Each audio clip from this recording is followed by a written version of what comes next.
ஓட்டுக்கு பணம் வாங்க மாட்டோம்னு ஊர்ல இருக்கிற பெரியவங்க கிட்ட கூட நம்ம ஒரு மாற்றத்தை கொண்டு வந்துட்டோம். ஆனா நம்ம பக்கம் நிப்பாங்கன்னு நம்ம உறுதியா நம்பின ஸ்டூடெண்ட்ஸ இப்படி செல்போன் ஆசை காட்டி அவங்கள மாத்திருவாங்கன்னு நான் எதிர்பார்க்கவே இல்லை. ஸ்டூடெண்ட்ஸ் மொத்தமும் சொல்லிட முடியாதுக்கா. ஏதோ கொஞ்சம் பேர் அப்படி மாறி போயிருக்கலாம், அவ்வளவுதான்க்கா. 10 பேரா கூட இருக்கட்டுமே தம்பி, ஸ்டூடெண்ட்ஸ் இந்த மாதிரி விஷயங்களுக்கெல்லாம் பலியாக கூடாது. இலவசங்களுக்கு யங்ஸ்டர்ஸ பழக்கவே கூடாது. அது அடுத்த தலைமுறை அரசியலையும் பாழாக்கிடும். ஆமா அன்பு, இந்த விஷயத்தெல்லாம் நாங்க தொடர்ந்து ஊர் ஊரா போய் சொல்லிக்கிட்டு தான் இருக்கோம்.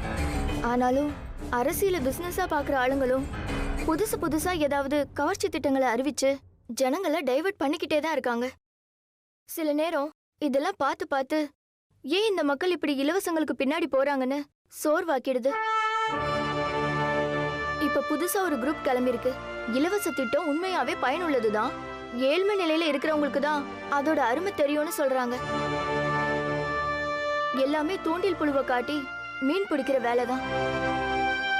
அரசியல்வாதிங்க இந்த ஜனங்களுக்கு மீன் பிடிக்க கத்து கொடுக்கவே மாட்டாங்க. உனக்கு தேவையான மீனை நானே தரேன், நீ தின்னுட்டு தூங்குங்கிறது தான் இவங்களோட சித்தாந்தம். கரெக்ட். கத்து கொடுத்துட்டாதான் எல்லாரும் சொந்த கால நின்னுடுவாங்களே. அப்புறம் எப்படி ஓட்டுக்கு விலை பேச முடியும்? நீ ஏழையாவே இரு, நான் உனக்கு இலவசம் தந்துட்டே இருப்பேங்கிறது தான் இலவசங்களுக்கு பின்னாடி இருக்கிற அரசியல். அதை யாருமே புரிஞ்சுக்க மாட்டேங்கிறாங்க. அதேதான் அன்பு என்னோட ஆதங்கமும். எனிவேஸ், இப்ப ஸ்டூடெண்ட்ஸ இந்த ட்ராப்ல இருந்து எப்படி வெளியே கொண்டு வர்றது?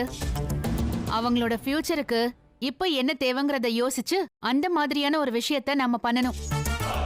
எல்லாரும் என்ன பண்ணலாம்னு யோசிங்க.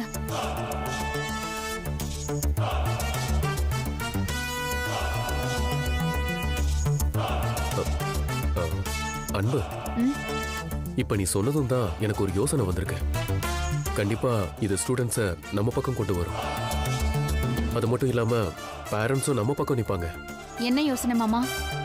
அன்பு, முதல்ல நான் பேசி கன்ஃபார்ம் பண்ணிட்டு அதுக்கப்புறமா சொல்றேன். அன்பு, கண்டிப்பா பாசிட்டிவான ரிப்ளை வரும்னு நான் நம்புறேன்.